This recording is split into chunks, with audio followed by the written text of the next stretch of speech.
Adams. Why did we create the partnership for North Adams? And I came on board in January of the partnership. There were already members of the partnership at that time.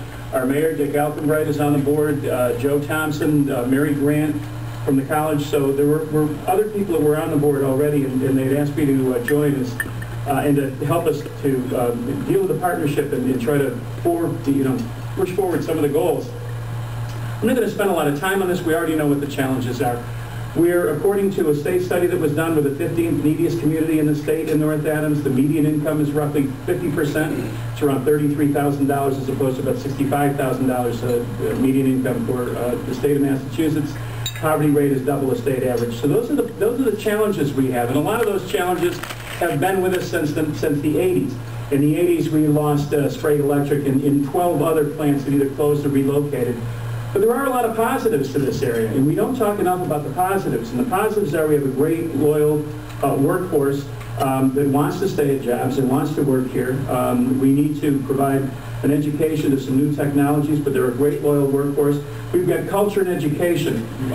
Mass MoCA and Mass College of Liberal Arts are shining examples of the culture and education in there, in this area. We have a beautiful area that people come to and they want to stay here. And if you talk to people that have been here or have relocated here, they will tell you that it's a beautiful area that we have. And there's a low cost of job creation. We can, except for a few mitigating factors, the cost of creating jobs here is competitive with any place in the United States. So those are the positives, and we're trying to emphasize the positives while dealing with the challenges. The partnership plan is to do things with broad initiatives, and this is very, very much just skimming the surface, because I didn't think you wanted to hear the 3-hour plan that I have for the partnership. So I'm doing this very quickly. Dealing with broad initiatives. You know, John DeRosa and I were sitting around talking about this. In 1988, we passed the legislation for Mass MoCA. I was a freshman legislator, and we've been telling people, you know, well, what have you done? Will you tell you about Mass MoCA? Well, that was 23 years ago that we passed that, and we need to move beyond that. We need to do some other things, and we need to create some bold initiatives that will help us to create jobs and help further the initiatives that we have. Collaboration with other groups and a broad coalition. When we say a partnership, we mean a partnership. And it's not just a North Adams partnership, it's a North Berkshire community. We're trying to reach out to every group because we cannot do this alone. And we can't go in the same, we can't have people going in different directions. So we need to all go together in a collaborative way. Linkage, and I'll talk more about linkage, and then 6 main projects. There's 6 main goals, but there's a lot of different steps in those goals that we have. 6 main initiatives: development of at least 100 housing units and maybe 150 housing units. We've been working with the mayor's office. We've gone back and forth on, we're now in, we've identified some spots in town for the first initial 40 units. We're talking about moving to other neighborhoods and other areas and doing at least 100 and probably up to 150 units of housing. Construction of a right-sized conference center. Conference centers don't make any money, so I make everybody in the partnership say right-sized. And you can't say right-sized without doing this.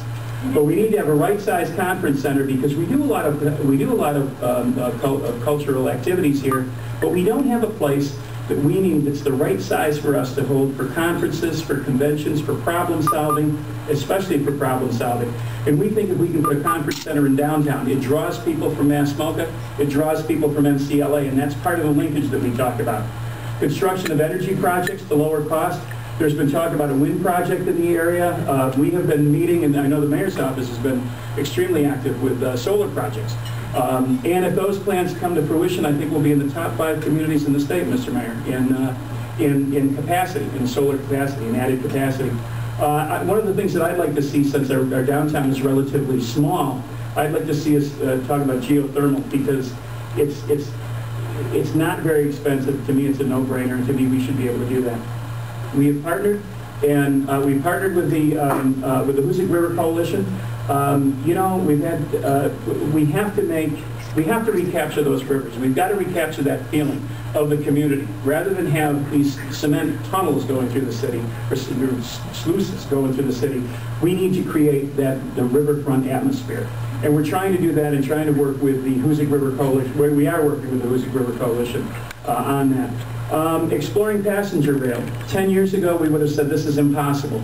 And yet today, there's a major initiative going on to the east of us, a major initiative to the west of us, and I would like to be able to explore passenger rail. And the first part of that would be tourism passenger rail through the Hoosic Tunnel. Not just through the Hoosic Tunnel, because that would be light, dark, dark, dark, light. We need to do better. But if you've ever been to Alaska and taken a train in Alaska, the rivers, the mountains, it's absolutely beautiful. And we could go from here to Charlemont, and we would see the Hoosic Mountain Range, we'd see the Deerfield River. It would be a beautiful ride, and so we're starting to explore that. And we've actually had preliminary talks with Pan Am, which is our rail company now. And then developing an educational center on 20 acres in downtown North Adams. There have been buildings in North Adams that have been empty. There's one building in North Adams that's been empty in our downtown since I was in high school, back in 1992. We need to be able to take those buildings that, psychologically it just saps us when we see that those buildings are empty. We need to be able to explore that, and we're working with the college and working with other entities to try to bring an educational center to North Adams on 20 acres to revitalize that and to bring more expendable income. Basically, the 6 initiatives are designed to bring more housing, to add $150 million in private investment in North Adams, at least 100, maybe 150 housing units, create jobs, and try to revitalize our city. And how are we going to do that? Well, how do we get there? Well, quite simply, we do it through collaboration. We do it through private investment. After 24 years as a state representative, bringing more money back to this district than any state representative has ever brought back, I can tell you public investment does not do this alone. We need the private sector engaged. They need to see some benefit from this. And we need to bring them in, and we need to get them engaged. And we've already had some preliminary talks with several different investors and some businesses that may or may not be interested, depending on what we do and how quickly we do it. We need to return land to tax rolls. There's been a lot of talk in North Adams about our taxes lately. We need to return land that right now isn't paying any taxes or is paying minimum taxes. Tax each other more, or we tax more people. In the long run, we need to tax more people. And then, of course, linkage of projects. Sum is greater than the parts, or the whole is greater than the sum of the parts, I think is the phrase. But we need to link projects together. We need to revitalize some areas that we have in our downtown, and we need to do that by making them greater than they are. We can't do this because you all who have been here for so long, all of our coaches on the Steeple Cats, by the way, are from the South. So I'm going to say you all a lot this summer. But you all have seen over the last, especially the people who have been here 30 years, all the great projects that we're going to do. People come in and that's the great thing, and it's going to replace what we have, and it's going to grow jobs, and it hasn't.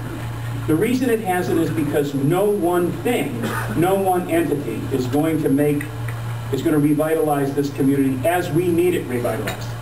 So it's linkage of all the different things that we have, the positive benefits that we have, and it's linkage of all the small projects around. Can we revitalize Heritage Park? I know that the mayor has some plans for the Heritage Park.